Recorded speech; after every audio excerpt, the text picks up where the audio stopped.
Vous êtes bien sur Grand Lille TV, voici le journal de la rédaction ce vendredi 11 janvier. D'abord vos prévisions météo avec encore et toujours une journée nuageuse et pluvieuse prévue dans la région. Un temps gris et couvert partout dans la métropole lilloise, des averses, du crachin. Peu de répit à vrai dire, si ce n'est peut-être une légère amélioration dans la soirée. Les températures, elles sont de saison avec 7 degrés cet après-midi à Lille. On en reparle bien sûr avec les prévisions météo complètes après ce journal. Et dans cette édition, tout d'abord, l'image d'une manifestation silencieuse hier matin devant le siège de la MEL, en marge de la première édition du séminaire Santé-Environnement. Ce jeudi, une centaine de militants écologistes ont voulu rendre hommage aux victimes de la pollution de l'air. Avec des bougies, ils ont inscrit au sol le nombre 1700, soit le nombre de personnes décédées en 2018, rien que dans la métropole lilloise, à cause de la pollution. Selon les chiffres de l'Agence nationale de santé publique en France, on compte même plus de 48 000 victimes par an. Les associations réclament donc davantage de mesures de la part des pouvoirs publics pour diminuer cette pollution dans l'une des agglomérations françaises les plus touchées par les particules fines, les PM2,5. Écoutez à ce propos l'un des militants hier mobilisé. Quant aux récentes mesures annoncées par Martine Aubry concernant le trafic routier, notamment la limitation à 70 km/h sur le périphérique ou encore l'interdiction des poids lourds aux heures de pointe, au micro d'Edil Gunaï. Ça va dans le bon sens. Par contre, c'est sûr qu'il faut, de notre point de vue, il faut faire encore beaucoup plus. Il faut qu'il y ait des prises de parole fortes, il faut qu'il y ait des informations accessibles à la population en permanence sur les taux d'exposition aux polluants. Et il faut que vraiment, le plus possible dans la ville de Lille et dans toute la métropole, on accorde la priorité aux modes de transport collectif, public, aux modes doux, à la marche, au vélo, et que le nombre de voitures dans la ville diminue le plus vite possible. Et c'est aussi pour ça qu'on participe au séminaire Santé-Environnement qui est organisé aujourd'hui pour justement pousser à ce que des actions très très fortes soient mises en œuvre contre la pollution de l'air. Une autre image dans l'actualité pour évoquer la visite hier matin de la ministre du Travail à l'agence Pôle emploi de l'île Grand Sud. Muriel Pénicaud est venue accompagnée de Sophie Cluzel, secrétaire d'État chargée des personnes handicapées. Ensemble, elles sont venues constater l'efficacité d'un nouveau dispositif pour l'emploi des handicapés, lancé en 2018 et testé dans 13 agences en France, dont celle de l'île Sud. Ce programme expérimental vise à identifier les demandeurs d'emploi handicapés, mesurer les impacts du handicap sur la recherche d'emploi et proposer l'accompagnement le plus adapté en fonction de la personne. Aujourd'hui en France, le taux de chômage des handicapés est 2 fois supérieur à celui des valides. Explication avec Muriel Pénicaud au micro d'Idil Gunaï.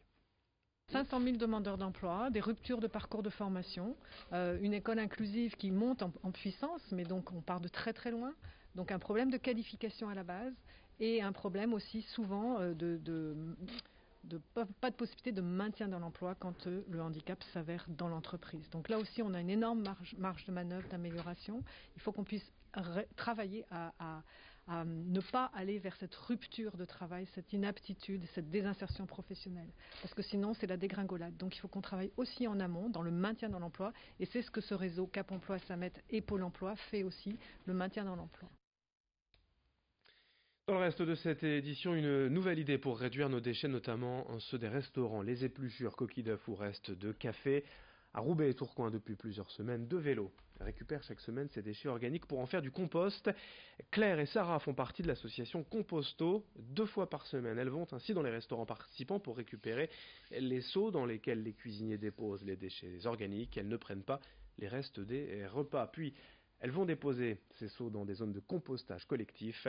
Sachez que si d'autres restaurants souhaitent participer à cette collecte de déchets, il faut contacter l'association sur Facebook sur la page Composto. Explication au micro de Vincent Vieillard.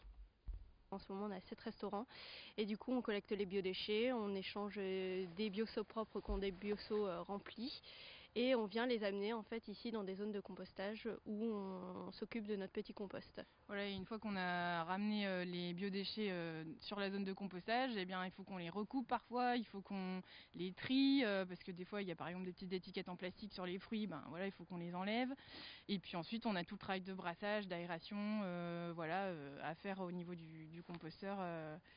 Parce qu'il faut quand même que ce soit pas juste un tas d'ordures entre guillemets. Le compost c'est quand même quelque chose qu'il faut un peu soigner quoi. Donc on a tout ce travail-là à faire. Pour finir ce journal, une visite en avant-première aux Eaux de Lille à un mois de la réouverture.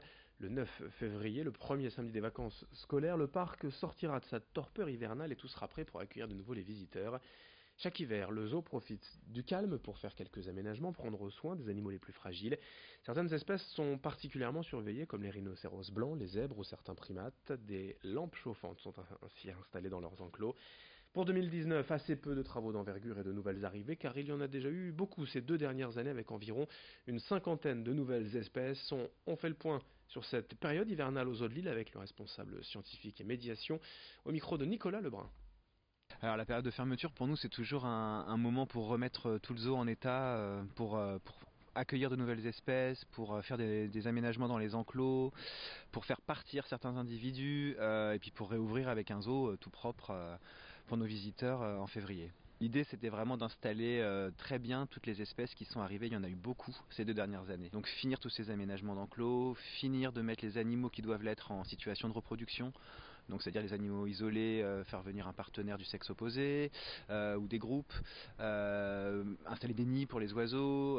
Là on a fait partir limite plus d'individus qu'on en a reçus pour redonner de la place à certaines autres espèces, typiquement les renards polaires, qui en plus nous ont fait une belle portée de 6 petits en 2018. Donc on sait que si tout va bien, il y aura prochainement de nouvelles naissances. On a fait partir également un siamang très loin, il part à Taïwan, parce que typiquement quand je parle d'espèces qu'il est opportun de reproduire, chez le siamang il n'y a plus de reproduction dans les parcs zoologiques, on ne sait plus quoi faire des jeunes. C'était vraiment un gros jeu de chaises musicales ces 2 dernières années. Là maintenant voilà, on se calme un petit peu à ce niveau-là et l'idée comme je disais c'est vraiment de faire mieux pour ceux qui sont là, quitte à en faire repartir certaines.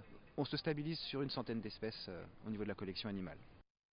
Et on termine avec l'agenda sport du week-end, le retour de la Ligue 1. Le LOSC joue à Caen ce soir à 19h en match avancé de la 20e journée de championnat. Il doit défendre sa 2e place au classement. En basket, en Pro B, le LMBC joue à Roanne ce soir à 20h. En Ligue féminine, le SBVA se déplace également à Mondeville dimanche à 15h30. Et puis en volleyball, tout de même un match à domicile. Pour les amateurs de sport, le TLM Tourcoing reçoit Nantes-Rezé dimanche à 17h. Fin de cette édition sur Grand Lille TV. L'info continue dans un instant, vos prévisions météo, puis dès le prochain quart d'heure, un nouveau flash préparé par la rédaction. Très bonne journée à tous.